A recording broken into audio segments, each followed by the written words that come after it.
Welcome to our channel. నేను మీ నవీన్. ప్రస్తుతం మనతో certified family and marriage counsellor, అదేవిధంగా parenting and life coach Prashanthi Kodumuru గారు ఉన్నారు. మ్యామ్ నమస్తే అండి. నమస్తే నవీన్ గారు. మ్యామ్, మీరు ఆఫ్ ది రికార్డు ఒక మాట చెప్పారండి. అంటే బావ మరదళ్ళు పెళ్లి చేసుకోకూడదు అని చెప్పేసి అన్నారు.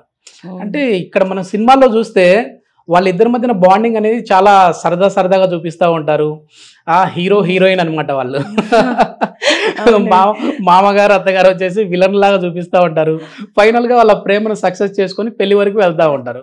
అది చూడడానికి ఒక అందంగా కనపడతా ఉంటారు. ఎందుకు వద్దంటా ఉన్నారు మీరు? ఎందుకంటే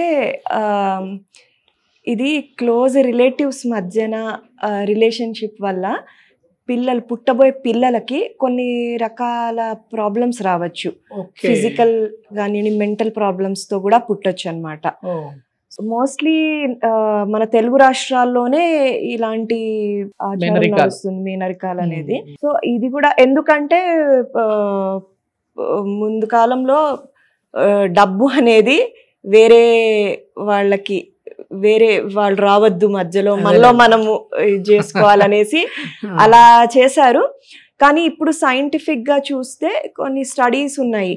అంటే రీసెంట్ గా ఒక కేసు విన్నాను నేను. సో పిల్లలకి ఏదో ప్రాబ్లం వచ్చింది బాబుకు. సో అది ఎందుకు అని ఆరాధిస్తే డాక్టర్స్ చెప్పింది ఏంటంటే మీది ఇది మేనరికమా అనేసి. అప్పుడు అలా తేలింది. ఏంటి జెనెటికల్ గా ప్రాబ్లం వచ్చిందంటే క్యూర్ లేని ఇన్క్యూరబుల్ డిజీజెస్ కూడా రావచ్చు అనమాట దాంతో. సో అలాంటప్పుడు లైక్ చెప్పాలంటే యాక్చువల్లీ మా పేరెంట్స్ ది మేనరికం అండి. సో నాకు 3 బ్రదర్స్. మేమంతా బానే ఉన్నాము, అందరు పెళ్ళిళ్ళు అయ్యాయి, పిల్లలు ఉన్నారు. సో అలా అందరికి ఏదో అవుతుందని కాదు, కానీ స్టడీస్ ఉన్నాయి. నేను అప్పుడు చూసాను అనమాట కొన్ని రీసెర్చ్ ఆర్టికల్స్. ఇట్లా కాన్సంగ్యూనస్ కజిన్స్ అంటారు, క్లోజ్ కజిన్స్. సో వాళ్ళ మధ్యన రిలేషన్ వల్ల పిల్లలు కొన్ని టైప్ ఆఫ్ డిజీజెస్ తో పుట్టొచ్చు. సో ఇది తెలిసాక వాళ్ళు ఎంత ఫీల్ అవుతారు ఆ పేరెంట్స్. వాళ్ళు బావా మరదలని చిన్నప్పటి నుండి ప్రేమించుకొని అట్లా ప్రేమతో పెరిగి వాళ్ళ పిల్లలు ఈ రిలేషన్ వల్ల ఇలా పుట్టారంటే ఎంత బాధపడతారు వాళ్ళు. సో అలాంటివి తెలిసాక నాకు ఎంత సాధ్యమైనంత వరకు ఇలాంటి ఫోరమ్స్ లో వెళ్ళినప్పుడు ఇది చెప్తూ ఉంటానన్నమాట. Do not date your cousin అనేసి. ఇది ఎప్పుడు బావ మరదలు సరదాగా ఇంట్లో వాళ్ళు బావని పెళ్లి చేసుకుంటా, మరదల్ని పెళ్లి చేసుకుంటా అని అట్లా పాత సినిమాల్లోకి వెళ్తే మీకు పెళ్ళాం పుట్టేసింది అన్నట్లు అట్లా చూపించి ఈ రోజుల్లో కూడా నడుస్తుందండి. ఇంత మోడర్న్ ఏజ్ లో కూడా నడుస్తుంది. అట్లా వాళ్ళు నచ్చి పెళ్లి చేసుకోవడము అలాంటివి జరుగుతుంది. సో వాళ్ళకందరికి ఒకటే మెసేజ్, టీనేజ్ పిల్లలు అయితే ఈ అవగాహన ఉండాలి. ఎందుకంటే రేపు ఇట్లా పిల్లలు ఏదో అబ్నార్మల్ గా పుడితే ఎంత బాధపడతారు. వాళ్ళకి ఫిజికల్లీ పెయిన్ఫుల్, మెంటల్లీ ఒక ట్రామాకు గురవుతారు. ఇంకా ఫైనాన్షియల్లీ ఎంత దాని వెనకాల ఎంత డబ్బు ఖర్చు చేయాల్సి వస్తుంది డాక్టర్లకి వాళ్ళ ట్రీట్మెంట్ కోసం అనేసి.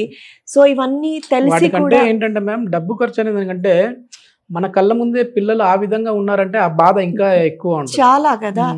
సో ఏమీ తెలియని పిల్లలకి అంత కష్టం వచ్చింది అన్న కూడా వాళ్ళని చూస్తూ మళ్ళీ తల్లిదండ్రులు మాకు ఇది తెలియదు కదా, నాకు తెలీదు ఇలా అయ్యి వాళ్ళ మామూలుగా ఇంజెక్షన్స్ లాంటివి ఉంటాయండి. ఒకవేళ మేనరికం చేసుకునే వాళ్ళకి కొద్ది మందికి కన్సీవ్ అయిన తర్వాత కొన్ని ఇంజెక్షన్స్ ఇవ్వడం వల్ల ఇట్లాంటి అబ్నార్మల్ గా ఉన్న పిల్లలు పుట్టరు అని చెప్పేసి నాకంత ఐడియా లేదండి. ఇది జెనెటిసిస్ట్, జెనెటిక్ ఇది చూసే డాక్టర్స్ ఉంటారు కదా, వాళ్ళని కలవాలి. సో నార్మల్ గా కూడా కొన్ని లేట్ ప్రెగ్నెన్సీస్ ఉంటాయి. అలాంటప్పుడు జెనెటిసిస్ట్ ని కలవడము మంచిది. వాళ్ళు కౌన్సిల్ చేస్తారు, ఎలాంటి ప్రాబ్లమ్స్ రావచ్చు, దీనికి ఏం చేయొచ్చు అనేది వాళ్ళు కౌన్సిలింగ్ ఇస్తారనమాట. సో అలాంటి కౌన్సిలింగ్ తీసుకోవడం ఇంపార్టెంట్. సో అంతకన్నా ముందు నేను ఇలాంటి ఫోరమ్స్ ద్వారా తెలియచేయాలనుకునేది ఇదండి.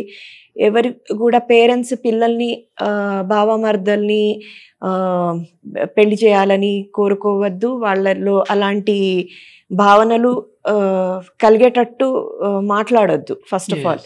సో జనరల్ గా తెలుసుకోవాలంటే ఇప్పుడు క్రాస్ బ్రీడింగ్ అంటారు. ఏదన్నా మొక్క సేమ్ మొక్కతో పాలినేషన్, అదే చెట్టుతో పాలినేషన్ అవుతే ఆ ప్రోడక్ట్ ఎలా ఉంటుందో దానికన్నా క్రాస్ పాలినేషన్ వేరే చెట్టు నుండి వచ్చేది, వేరే జాతి నుండి పాలినేట్ అయ్యే ఫ్లవర్ ఫ్రూట్ కానివ్వండి, అది మంచి క్వాలిటీతో వస్తుంది అనమాట. The same applies here. So ఇది క్లోజ్ రిలేటివ్స్ మధ్యన ఈ రిలేషన్ కన్నా బయట రిలేషన్ సంబంధాలు మంచివి. Okay okay. వాళ్ళ మైండ్ మెచ్యూరిటీ ఏ విధంగా ఉంటుంది మ్యామ్? అంటే వాళ్ళ బిహేవియర్ కావచ్చు, డిఫరెంట్. అది టైప్ ఆఫ్ డిజీజ్, ఏమి డిజీజ్ కి లోన్ అయ్యారు దాన్ని బట్టి ఆ ట్రీట్మెంట్స్ ప్రోటోకాల్స్ అన్ని ఉంటాయి. కానీ నేను రీసెంట్ గా ఒక ఇంటర్వ్యూ చేశాను మ్యామ్ ఒక పర్సన్ తోటి. వాళ్ళు సేమ్ ఇదే మీరు చెప్పింది. అంటే మస్కులర్ డిస్ట్రోఫీ అని చెప్పేసి కండరాలు మొత్తం అంతా కూడా ఇట్లా పట్టివేసేస్తూ ఉంటాయంట ఆ డిసీజ్ వచ్చిన వాళ్ళకి. అంటే పుట్టిన వెంటనే కాకపోయినా 5 సంవత్సరాల వరకు బాబు బాగున్నా 5 సంవత్సరాల తర్వాత నుంచి వాళ్ళకి ఉన్నట్టుండి నడుస్తూనే అట్లా కింద పడిపోతూ ఉంటాం. అది ఏంటి ప్రాబ్లం అని చెప్పి వాళ్ళని నేను మాట్లాడినప్పుడు ఆ ఇంటర్వ్యూస్ కూడా ఉన్నాయి, దాని లింక్ కూడా నేను పోస్ట్ చేసేస్తాను. సో అక్కడ మాట్లాడినప్పుడు మేనరికం అండి మాది అని చెప్పేసి అన్నారు. నేను డాక్టర్స్ ఇదే చెప్పారు నాకు, లేదు మేనరికం చేసుకోకూడదు, చేసుకుంటే ఇట్లాంటివి డిజార్డర్స్తో పుడతారు పిల్లలు అని చెప్పేసి చాలా బాధపడతా ఉన్నా అండి. కానీ మా ఊర్లో వేరే వాళ్ళు కూడా చేసుకున్నారు, వాళ్ళకి ఏం కాలేదు అని కూడా అంటా ఉన్నారు. అంటే ఇది అందరికీ అవుతుందని కాదు, అందరికి అవ్వాల్సిన అవసరం లేదు. చెప్పాను కదా, నా ఎగ్జాంపుల్ చెప్పాను, బాగానే ఉన్నాం అనేసి. అట్లా నేను వేరే కొన్ని కేసెస్ విన్నాను అనమాట. సో తెలిసి ఇప్పుడు ఈ రోజుల్లో ఎన్నో రకాల డిజీజెస్ వస్తున్నాయి. ఎప్పుడు ఎవరికి ఏ డిజీజ్ వస్తుంది తెలీదు. అది వచ్చే వరకు ఆ పేరు కూడా వినుండం మనము. సో వచ్చినాక అంత స్టార్ట్ అవుతుంది. సో ఇలాంటి కొన్ని విషయాలు మనకి ఇలాంటి విన్నాం, మేనరికం వల్ల ఇది అవుతుంది. ఒకరికి వస్తుందంట మ్యామ్ ఈ డిసీజ్. ఇప్పుడు నేను చెప్పిన మస్కులర్ డిస్ట్రోఫీ. సో మనకి తెలిసింది ఒక మేనరికం వల్ల అన్నప్పుడు అది అవాయిడ్ చేయడం మంచిది కదండి. సో ఇంత ఫీలింగ్, ఆ తర్వాత పడే బాధ వాటికన్నా ఇది అవాయిడ్ చేయడము మంచిదనేసి ఎంత వీలవుతే అంత ఇది విన్న వాళ్ళు మరికొందరికి చెప్పుకుంటూ ఇది పాస్ ఆన్ చేయాలి అని కోరుకుంటున్నాను. మీ రియల్ లైఫ్ లో ఎవరైనా క్లయింట్స్ మీ దగ్గరకు వచ్చారండి ఈ ప్రాబ్లం తోటి? డైరెక్ట్ క్లయింట్ లేరు, ఇట్లా వేరే కౌన్సిలర్స్ తో మాట్లాడుతూ మేము డిస్కస్ చేసుకున్నాం అనమాట. ఇట్లా వాళ్ళకి బాబుకి ఇలాంటి ప్రాబ్లం ఉంది, అది మేనరికం వల్ల అంట అనేసి. అప్పుడు నేను కొన్ని ఆర్టికల్స్ చదివి అలా చూస్తే నాది మేనరికమే కదా. సో అలా అందరికీ అవ్వాలని అవసరం లేదు. కోచ్ ద్వారా మనం ఏమైనా వాళ్ళని అంటే మైండ్ పరంగా మనం మార్చొచ్చా అంటే అట్లాంటి పిల్లలకి ఏదైనా ఉంటే జెనెటిక్ గా జన్యు పరంగా అయిన ప్రాబ్లమ్స్ ని అది మెడికల్ ట్రీట్మెంట్ చేయాల్సిందే. కానీ ఏదైనా ఇప్పుడు ఫ్యామిలీకి సంబంధించి ఏదైనా కౌన్సిలింగ్ కావాలి అని అనుకుంటే మేడం నెంబర్ అయితే మేము స్క్రోల్ చేస్తూ ఉన్నాము. అదేవిధంగా పేరెంటింగ్ కోచ్ కూడా మేము లైఫ్ కోచ్. సో ఏదైనా కాంటాక్ట్ అవ్వాలనుకుంటే మేడం కాంటాక్ట్ అవ్వచ్చు. థ్యాంక్ యూ అండి. Thank you.